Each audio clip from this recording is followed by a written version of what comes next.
This is the continual evolution of the East Coast beat. It's 2 o'clock on an October afternoon, and I was about three. I was about three Lana Del Rey songs into the Born to Die album, and I was drinking a can of Stella.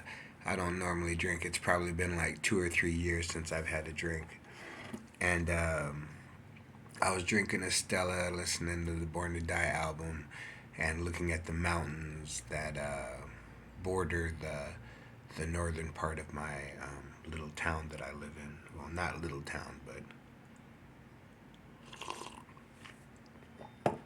so uh, Born to Die. I mean, come on now, you know what I'm saying? First time I heard that song, I was hooked. I think it was Born to Die that was the or Born to Ride. Um, or Ride is the first Lana Del Rey song that I heard, and then the Born to Die album was the first album that I listened to. This is, 15, 20, 10, 15 years ago, you know. Yeah, she was on Pandora. I would go to, I did the little Lana Del Rey, and who else was I listening to at the time?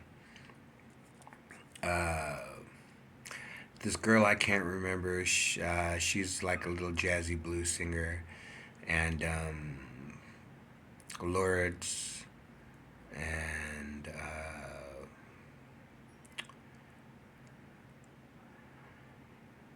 I think that those are the main channels, the Lana Del Rey and the Lord's channel, and then I try to find artists off those, that would come in on those, and then I'd add them to so I could get greater playlist. A couple years ago, I was more into the female vocals, dubstep. I like dubstep, but that got hard to listen to all the time. You can't just listen to dubstep and figure out your bills, or figure out how much money you got to spend on smokes if you're waiting for the drop. You know what I'm saying? Like,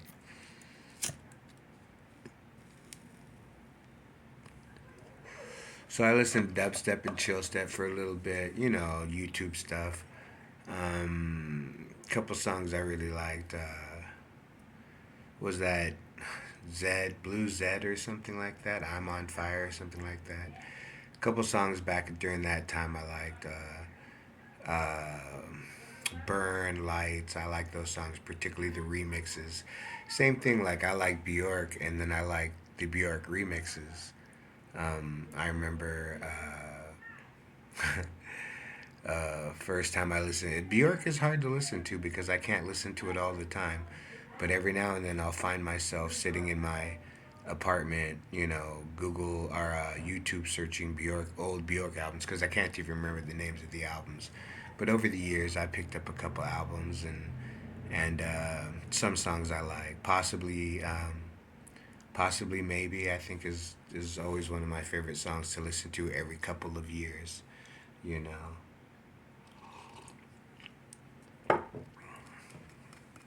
But yeah, the this was some of the music that I was listening to when I was able to. There have been times in my life where I've had enough money to explore music wise. Before YouTube was a big thing, I didn't really have internet. Particularly, I didn't have a phone with internet access, so I couldn't make a playlist. From all these, sources. It was like I had to burn a CD, from a desktop so I could listen to my own playlist if that's how I chose to go. You know what I'm saying? But yeah, like I said, first time I heard Ride and I saw the video, I thought, man, this is it's fucking far out, man. You know what I'm saying? I mean, it just took me on a ride, and I volunteer with homeless people, and some of these homeless people are young, and some of these young homeless people are pretty, and I can't thankfully I can't say I know too much of certain things about life. Like, I've never really been a bully. I have been a bully a couple of times in my life, but I've never really been a bully. I've never really instigated. I've never really started problems. I'll let you shoulder rub me in the hallway and I'll just keep strolling. You know what I'm saying? So, but, so that's just how I am. And that's how I made it to 51. Oh, yeah, I'm going to be 51. But that's how I made it to 51 with my own place where I'm not surrounded by a bunch of guys, reminding me of all this shit I've done during my lifetime, where I've stolen from, who I've crossed, who I've overcharged, who I've ripped off, who I've disrespected, who I fuck girl, you know what I'm saying? Like, I don't have that life. It's not how I live my life. So, like I said, I was listening to Lana Del Rey, and I went and bought a beer for the first time in like 2 or 3 years, and I got a Stella Arcade. I don't know exactly how you say it. Um, I would say Arquez because I've got that Southern California lingo to me, you know what I'm saying? But Arqua, I have no idea how you pronounce it. But I got a Stella, and like I said, there was a time when, I would actually try to find like what's the best lager, what's the best pilsner. I mean, if you're gonna spend time, and money on drinking, you might as well enjoy it. Uh, and beers have different flavor. Southern Comfort and Coke, and Jack and Coke, and taste different than cranberry and rum. And you know what I'm saying? It's like you can go out drinking all night. Oh, give me a Jack and Coke and two shots of Jack and you know you know a rum and Coke. You know what I'm saying? And I don't know. That's how I used to drink. I would mix. I'm not really one not to mix. It's just like, okay, well, it's all distilled spirits in the end. You know what I'm saying? Let's see what happens. But yeah, like I said, so today it was. I went and got a shot, um, and it stung a little bit more than I thought. So for some reason, I was thinking before another year passes, because I usually, if I ever do drink beer nowadays, it is during the summertime. I'll get one beer every couple of years, and I'll sit on my front porch and I'll pop the beer open and I'll have some smokes, and maybe even something to munch on. And I don't finish the beers anymore. The last beer I finished was probably like 7 years ago, and that was one of those little bottles of beer, not the big cans. And I don't know. I just don't drink. It's just something I gave up. Like for a time when I was in the military as a cook, I rationed myself strictly. I didn't eat because that was what I had free access to. So if I gave up what I had, then I would get what I didn't have, which was safe passage, through the military. No, accidental misfires, no grenades, pins being slipped out by accident, no getting run over by a 5-ton truck while changing a tire. That didn't happen. Like I said, I got out of the military with 10 fingers and 10 toes. So, and I was thin. I was very thin. And because I was a cook, I wouldn't eat because that's what I could give up. So now when I got out of the military, what could I give up? You know what I'm saying? So that I could pass through the world and still see life as a show. Sometimes it's dramatic, sometimes it's religious even, sometimes it's just beauty. Just moments of beauty, moments of sitting on a bench and feeling the breeze and noticing that The sun isn't making you too hot, but yet it's warming you while the breeze is cooling you, and then two or three birds start chirping, and that's your life. There was a time when you were just in a car accident and now you had to figure out how to get to work, but that's not today. Today you're sitting in a park bench listening to two or three birds chirping. Same thing. So today I just sat on my front porch and listened to a little, and then decided that I got a little, um, let's just say, after about 5 sips, I got a little tipsy. After 7 sips, I got a little bit of a headache, so I put the beer away. Uh, um, couldn't do it. Like I said, I haven't finished a beer in 7, 8 years, 9, 10 years by now. I don't even know.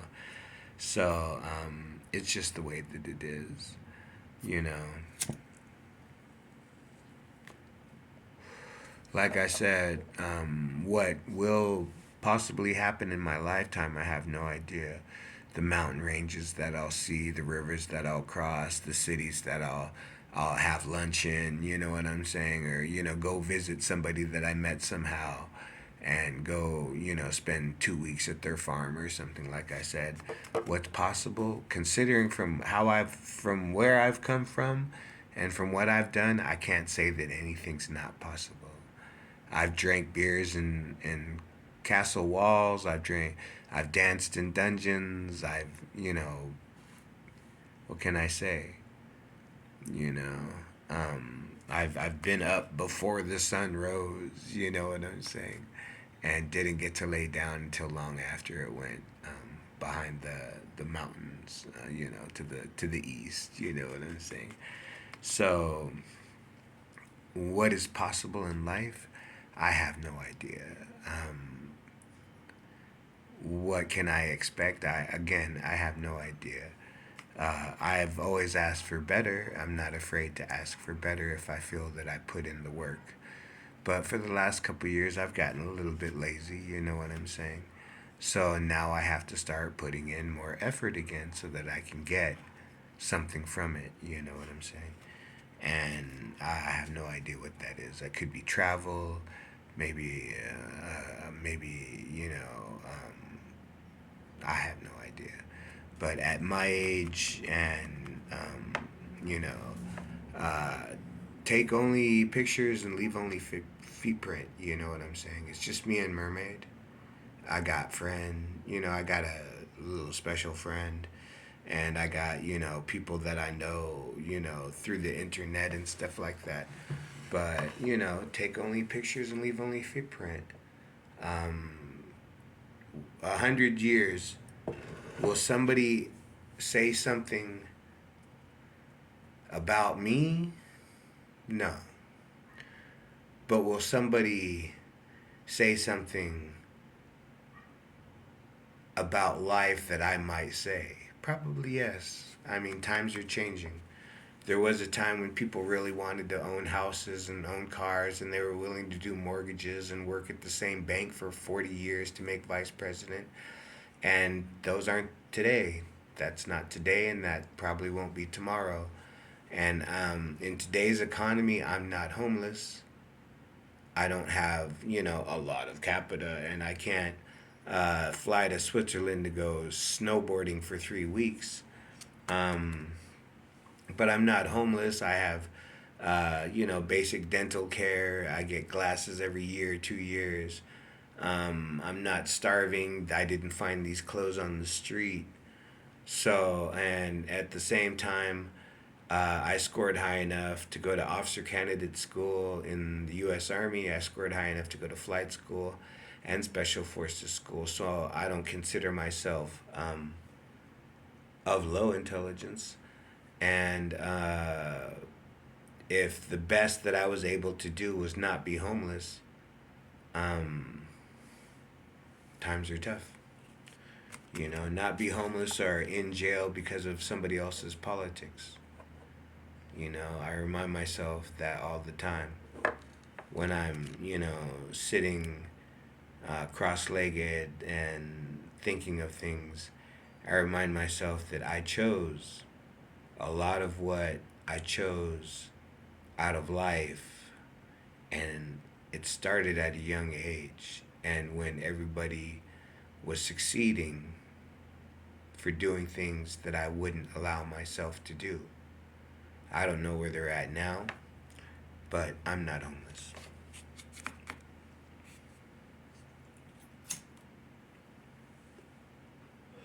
So, what can I say?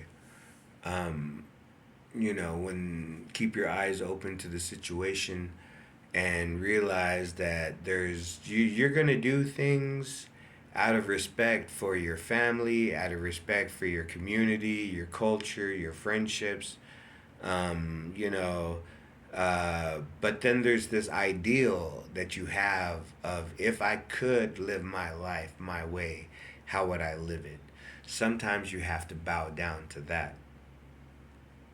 And even if you suffer for it, then realize you're suffering for your own ideal. That's your idea of perfect. That's your idea of heaven. If I could do it any other way, I would do it like this. Then, even if you can't do it, then at least say, out loud, if I could do it another way, I would do it another way. You know what I'm saying? And try to find that way. And then maybe that's your next life. In the next life, you get to live it. Because you spent your whole life building it through your words and your wants and your wishes and prayers.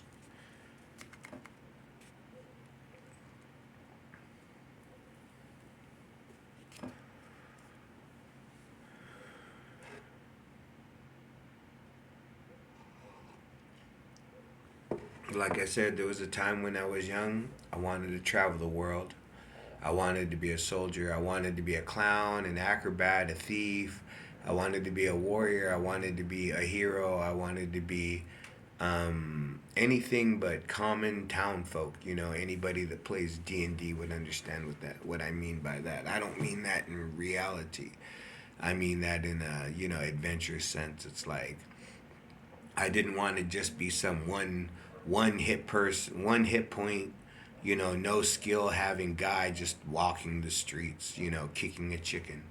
And that was the only reason for my existence, you know what I'm saying? So it's like I wanted to travel the world. I wanted to serve, my country, in a war. I wanted to, do certain things. And I did what I could, and I had my own limitations. And then ever since, at one point when I came back, I wanted to just make $1. And I could have just made money. But then I decided that that wasn't what I wanted when I was younger, so why should I change? So I tried to make worth something matter, something I tried to make it worth it. And if that didn't involve a handful of dollars at the end of the day, then I was gonna figure out a way. And this is where I'm at, and where I'm going, I don't know. And where society's going, I don't know. And where the economy's going, I don't know. And, I didn't even get to watch Beetlejuice, you know what I'm saying? So, I didn't watch Beetlejuice, but yet I smoke, you know, cigars every day. I drink coffee every day. If I want, you know, a little bit extra for tonight for dinner, I can probably get away with it. I mean, there are times when it's slim because I do have this little, problem with holding on to money just to hold on to it. It's like I can't just like it. For me, it's all potential energy and possibility. And I'd rather buy a pizza on Tuesday, eat it by Wednesday, and then have to live on, a can of green beans and carrots and white rice Thursday than save the money until Thursday so I can buy 2 pounds of chicken and then eat for 2 days. I'd rather spend twice as much money on Tuesday, be broke for 4 days, than save that money and actually eat, 4 days. You know what I'm saying? I don't know why, and I don't know why I think that's funny, but that's the reality. That's why I don't have kids because honestly, um, it's just too much. How could I expect my kids to do anything but what is around them? So if I wanted my kid to work for NASA, I better put him around a bunch of astronauts. Well, my these neighborhoods aren't full of astronauts. You know what I'm saying? So what can I expect of my kid? If I bring my kid into this world, what can I expect of him? Especially if he's young and hungry and he wants. You know what I'm saying? Could I tell him no? Would I expect him not to get locked up in juvenile hall before he's even in high school? You know, Psh, what can I say? The continual evolution of the East Coast beat.